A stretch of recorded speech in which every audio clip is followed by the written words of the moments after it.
আজ আমরা শুনবো এক মহান বৈষ্ণবের জীবন কাহিনী, যার কীর্তন শুনে মানুষের অশ্রু ধরে রাখতে পারতো না, যার নাম শুনলে আজও ভক্তদের হৃদয় কেঁপে ওঠে।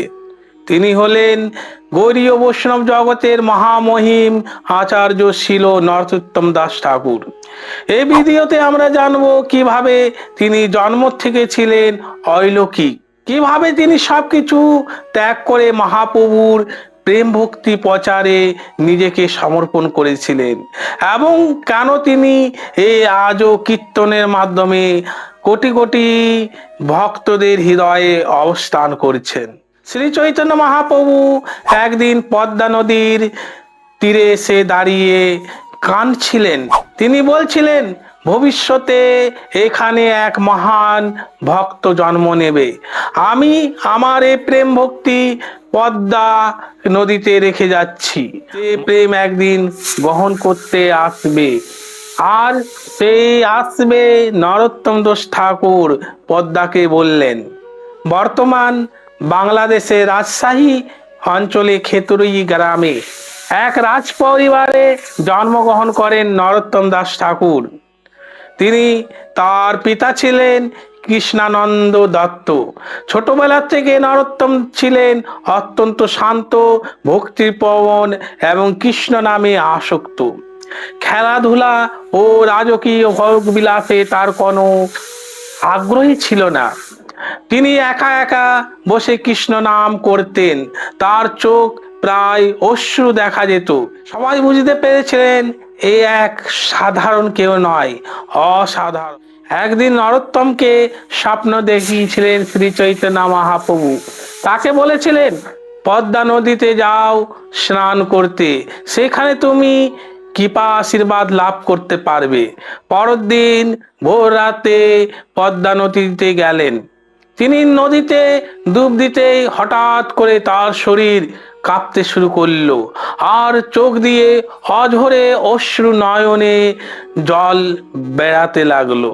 তিনি উচ্চস্বরে বলতে লাগলেন, হে গৌরাঙ্গ, হে গৌরাঙ্গ, হা কৃষ্ণ, হা কৃষ্ণ। সেই মুহূর্তে মহাপ্রভুর প্রেম ভক্তি তার হৃদয়ে প্রবেশ করল। সেই দিন রাত থেকে নরোত্তম দাস ঠাকুর আর কোনো সাধারণ কেউ রইল না। তিনি হয়ে উঠলেন কৃষ্ণ প্রেমে উন্মত্ত এক মহান বৈষ্ণব। নরোত্তমের বাবা চেয়েছিলেন তিনি রাজ্য পরিচালনা করবেন, কিন্তু নরোত্তমের হৃদয় তো বৃন্দাবনের দিকে ছুটেছিল। একদিন রাতে গভীর তিনি সমস্ত কিছু রাজকীয় সুখ সম্পদ ত্যাগ করে বেরিয়ে পড়লেন বৃন্দাবনের পথে। তিনি খালি পথে দীর্ঘ পথ অতিক্রম করলেন। তৃষ্ণা ও কষ্ট কিছুই তাকে থামাতে পারল না, কারণ তার হৃদয়ে ছিল শুধু একটাই আকাঙ্ক্ষা, আমি শ্রীকৃষ্ণের প্রেম চাই। তাই তিনি বহু কষ্টের পরে তিনি পৌঁছালেন বৃন্দাবনে। সেখানে তিনি মহান বৈষ্ণব আচার্যদের সান্নিধ্য লাভ করলেন। লোকনাথ গোস্বামীর চরণে নিজেকে আত্মসমর্পণ করে আকুল হয়ে প্রার্থনা করতে লাগলেন। কিন্তু লোকনাথ গোস্বামী কাউকে সহজে শিষ্য করে না। নরোত্তম দাস ঠাকুর নিরাশ হলেন না। প্রতিদিন গভীর রাতে তিনি গোপনে লোকনাথ গোস্বামীর সেবা স্থানে পরিষ্কার করতে শুরু করলেন। কেউ জানতো না কে সেবা করছে। তা 1 বছর ধরে তিনি এইভাবে গোপনে সেবা করতে লাগলেন। অবশেষে লোকনাথ গোস্বামী তার ভক্তি ও বিনয় দেখে কেঁদে ফেললেন। তিনি নরোত্তম দাস ঠাকুরকে দীক্ষা দিলেন। দীক্ষা গ্রহণের পর নরোত্তম দাস ঠাকুর সম্পূর্ণরূপে মহাপ্রভু ও গুরুদেবের চরণে আত্মনিয়োগ করলেন। তিনি গ্রামে গ্রামে হরিনাম সংকীর্তন করতে শুরু করলেন। তার কীর্তন এত হৃদয় স্পর্শী ছিল যে পাষাণও পর্যন্ত গলে যেত। মানুষ কাঁদতে কাঁদতে তার কৃষ্ণ নাম গ্রহণ করতে লাগলো। তার লেখা ভজন আজও কোটি কোটি মানুষের আগুন জ্বালিয়ে দেয়।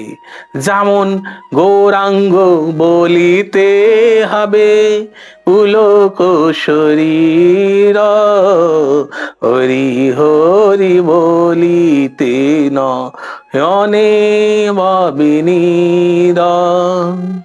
এই ভজনগুলি শুনলে আজও ভক্তদের হৃদয় জেগে ওঠে। নরোত্তম দাস ঠাকুর আয়োজন করেছিলেন ইতিহাস খ্যাত খেতুরি মহা উৎসব।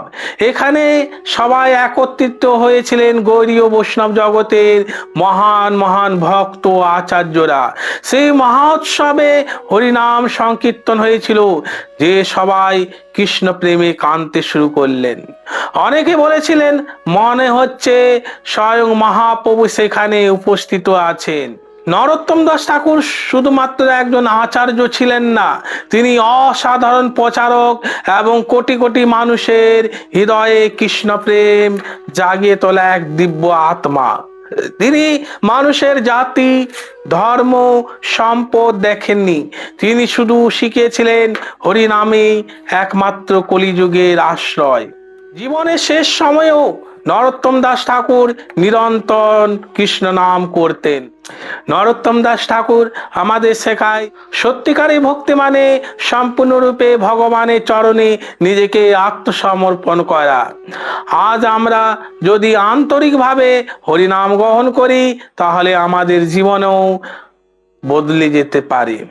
তাই আসুন সবাই আমরা একসঙ্গে বলি হরে কৃষ্ণ কৃষ্ণ কৃষ্ণ হরে হরে, হরে রাম রাম রাম হরে হরে। যদি আপনার এই নরোত্তম দাস ঠাকুরের অলৌকিক প্রেম ভক্তির কাহিনী থেকে অনুপ্রাণিত হন, তাহলে অবশ্যই লাইক করুন, শেয়ার করুন এবং গীতা স্টাডি সার্কেল চ্যানেলটিকে সাবস্ক্রাইব করে নেন এবং বেল আইকন প্রেস করুন। এখানে প্রতিদিন গৌড়ীয় বৈষ্ণবদের আচার্যদের জীবন, ভগবদ গীতা ও শ্রীকৃষ্ণের গভীর রহস্য নিয়ে এমনই হৃদয়স্পর্শী ভিডিও আপলোড করা হয়।